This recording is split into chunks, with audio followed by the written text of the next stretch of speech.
আজকে ইন্দাস ব্লক তৃণমূল কংগ্রেসের পক্ষ থেকে আমরা লক্ষ্মী বরণ অনুষ্ঠান 2026 করছি। তো এই প্রোগ্রাম বা এই কর্মসূচি এই প্রথম আমরা গতকাল দিগলগ্রাম অঞ্চল দিয়ে শুরু করেছি। আজকে আপনাদের এলাকায় এসেছি। সকলকে চুপ করতে বলবো, আস্তে আস্তে 2-4 মিনিট বক্তব্য রাখবো, কারণ কয়েকজন আছেন যারা রোজা রেখে এসেছেন, তাই অনুষ্ঠান খুব একটা বড় করব না। আমরা আজকে লক্ষ্মী বরণ যে প্রোগ্রাম, সেই প্রোগ্রাম কেন রেখেছি এটা আপনাদের মাথায় আসতে পারে বা সাধারণ মানুষ এটা জিজ্ঞাসা করতে পারে। তো সেই জায়গায় আপনাদেরকে প্রথমেই বলবো, আমাদের দলের নেতৃত্ব মমতা বন্দ্যোপাধ্যায়, তিনিও আপনাদের মতো একজন নারী। সেই নারীকে সামনে রেখেই আমরা বিভিন্ন লড়াইয়ে এগিয়ে যাই। আপনারা জানেন যে 2011 সালে মমতা বন্দ্যোপাধ্যায় না থাকলে সিপিএমকে পশ্চিম বাংলা থেকে হাঁটানো যেত না।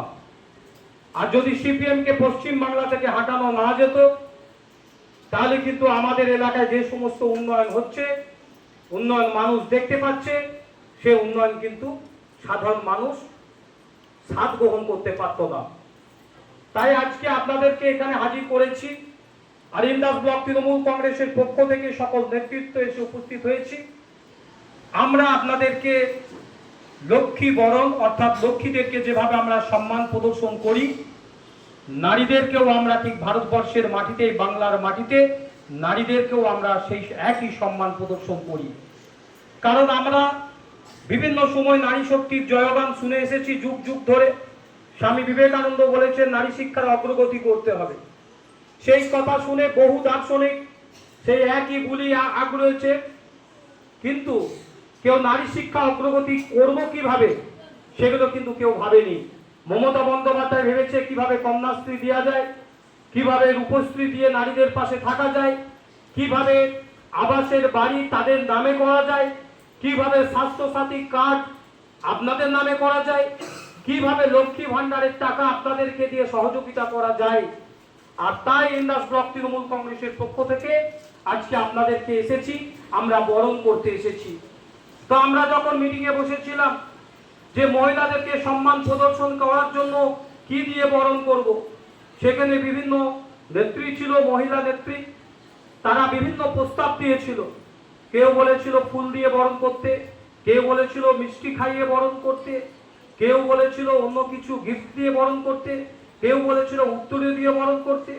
লাস্ট পর্যন্ত আমাদের ইন্দাস ব্লক তৃণমূল কংগ্রেসের পক্ষ থেকে ডিসিশন হয় যে আমরা নারীদেরকে বরণ করব শাড়ি দিয়ে, অর্থাৎ নারীতেই শাড়ি।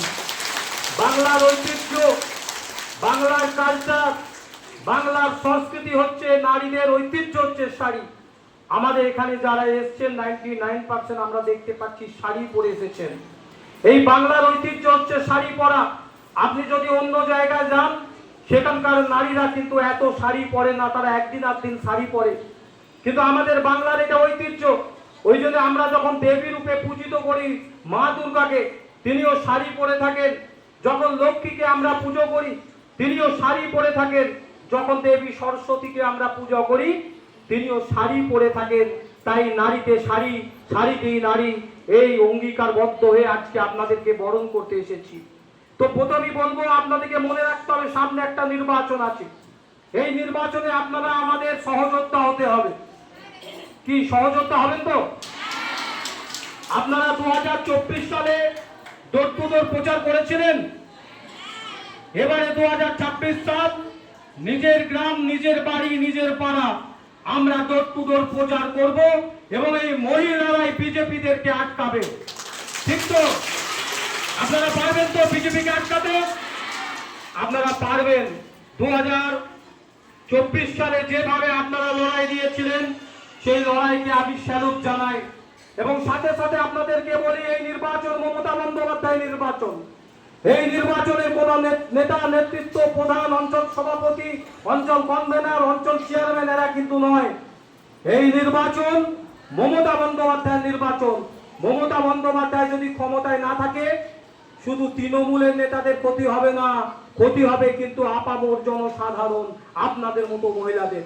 500 টাকা দিয়ে শুরু করেছিল 21 সালের পর আপনাদেরকে লক্ষ্মী ভান্ডার, আজকে আপনারা পাচ্ছেন 1500 আর 1700 টাকা।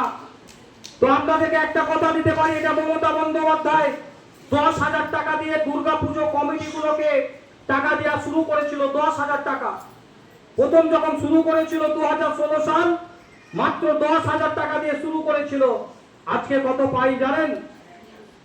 কত? 1,10,000, 1,09,000। সাধারণ মানুষ দাবি করেছিল মিটিংয়ে যে আমাদেরকে 80 থেকে 1 লাখ দিতে হবে।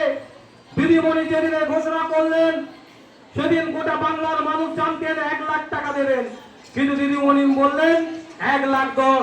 অর্থাৎ আপনি যা ভাববেন দিদিমণি তার থেকে এগিয়ে, অর্থাৎ মমতা বন্দ্যোপাধ্যায়কে ধরা যায় না, মমতা বন্দ্যোপাধ্যায় ধরার অনেক আগে।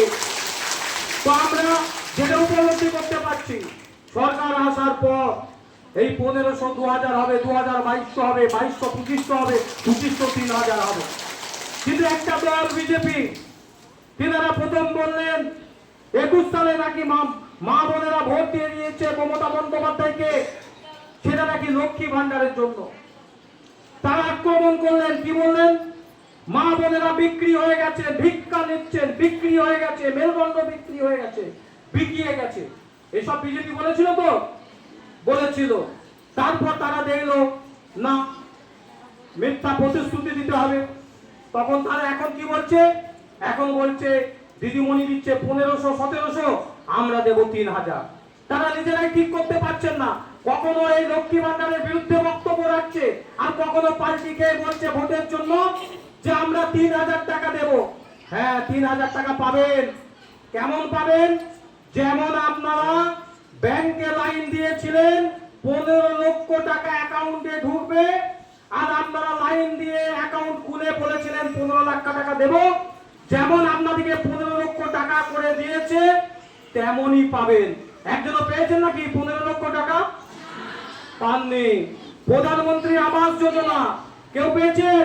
কেউ পাননি। কেন পাননি? না, প্রধানমন্ত্রী আবাস যোজনা বন্ধ করে দিয়েছে। আপনারা কি বাড়ি পেলেন? বাংলা আবাস। ইন্দিরা আবাসটা অনেক আগে পেতেন, পরে ওটা মোদী ইন্দিরা আবাসের নাম পরিত্যাগ করে করেছিল প্রধানমন্ত্রী আবাস। এখন দেখবেন আপনাদের কাগজ চিঠি আসছে, সেটা লেখা আছে বাংলা আবাস, অর্থাৎ মমতা বন্দ্যোপাধ্যায় ডাইরেক্ট আপনাদেরকে দিচ্ছে। তো আপনাদের টাকা আসবে না।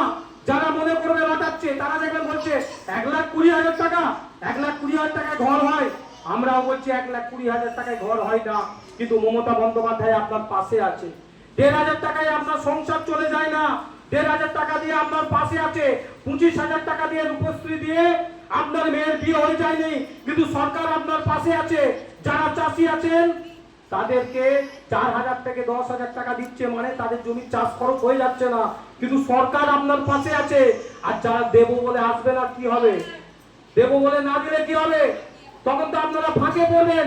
তাই আপনাদেরকে উপলব্ধি করতে হবে মমতা বন্দ্যোপাধ্যায় আজ পর্যন্ত যা বলেছেন তাই করেছেন। আপনাদেরকে 1 সপ্তাহ আগে বললো যে 1,500 টাকা আর 1700 টাকা দেবো, 1 সপ্তাহের মধ্যে আপনার অ্যাকাউন্টে ঢুকে গেছে। এরকম কোন সরকার দেখেছেন? আগে একটা কথা বলতো যে সরকারের 18 মাসে বছর, এখন কত মাসে বছর? এখন 12 মাসই বছর সরকারের।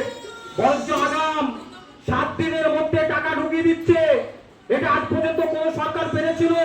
গ্রামে গ্রামে ঢালাই রাস্তা কোন সরকার পেরেছিল? একসাথে আজকে আমাদের এই মঙ্গলপুর অঞ্চলে 4টে বড় ঢালাই রাস্তা হচ্ছে, 4টে বড় ঢালাই রাস্তা, এবং ছোট ছোট রাস্তা তো অযত্ন করেছে। যেটুকু বাকি আছে আমরা সব করে দেবো। এই কথাগুলো আপনাদেরকে বলতে হবে। পরীক্ষা পাড়ায় দেখবেন মেশিন নেমে গেছে, পরীক্ষা পাড়া কারা আছেন? ঢালাই রাস্তা শুরু হয়েছে, দেখবেন মেশিনে কাজ শুরু হয়েছে, আজ থেকে শুরু হয়েছে ঢালাই রাস্তা। প্রথম মাটি কাটা কাজ করবে, তারপর দেখবেন ঢালাই রাস্তা হবে। যাক, আপনাকে আমার বক্তব্যকে দীর্ঘায়িত করব না, শুধু আপনাদেরকে বলবো যে নির্বাচনে আমাদের যারা নেত্রী রয়েছে যারা নেতৃত্ব রয়েছে, আস্তে আস্তে আস্তে, যেটুকু বাকি আছে সব হবে, কিন্তু আপনারা মিথ্যাচারে পড়বেন না। যারা বলেছিল ফ্রিতে আপনাকে গ্যাস দেব, কি গ্যাস? 400 টাকা দাম ছিল নরেন্দ্র মোদী যখন এলো, এখন কত দাম? ফ্রিতে দেব বলেছিল, ফ্রিতে কাগজ নিয়ে খুলেছিল আর বলেছিল ফ্রিতে দেব। আজকে 400 জিনিস হয়ে গেছে 900,000 টাকা। বলেছিল জিও ফোন কিনলে আপনাকে 250 টাকা করে জিও ফোন কিনবেন। জানেন 15 কোটি লোক জিও ফোন বুক করেছিল 250 টাকায়, কেউ পায়নি। বলেছিল ফ্রিতে ফোন করতে পারবেন জিও ফোন। আজকে কত রিচার্জ? 799। আজকে বলুন, বলেছিল ডিজিটাল আপনার কেবল কেবল দরকার নেই, ডিজিটাল কেবল। আমরা তখন 80 টাকা 100 টাকা রিচার্জ করলে 100 চ্যানেল পেতাম, 100। সুইচ টিপে টিপে পার করে মরে যেতাম, চ্যানেলের শেষ থাকতো না। আজকে 250-300 টাকা রিচার্জ, কটা চ্যানেল পাচ্ছেন? আজকাল প্যাকেজ নয়, আজকে বলছেন স্টার আনন্দ কিনলে এত টাকা, জি বাংলা কিনলে এত টাকা, আজকে অমুক চ্যানেল কিনলে এত টাকা। চ্যানেলের দাম পৃথক করে দিয়েছে। আজকে একটা মিথ্যাচার সরকার পশ্চিম বাংলায় আসার চেষ্টা করছে, তাদেরকে আমাদেরকে আটকাতে হবে। যাই হোক, আর বক্তব্যকে দীর্ঘায়িত নয়, অনেকজন রয়েছে আমাদের মধ্যে।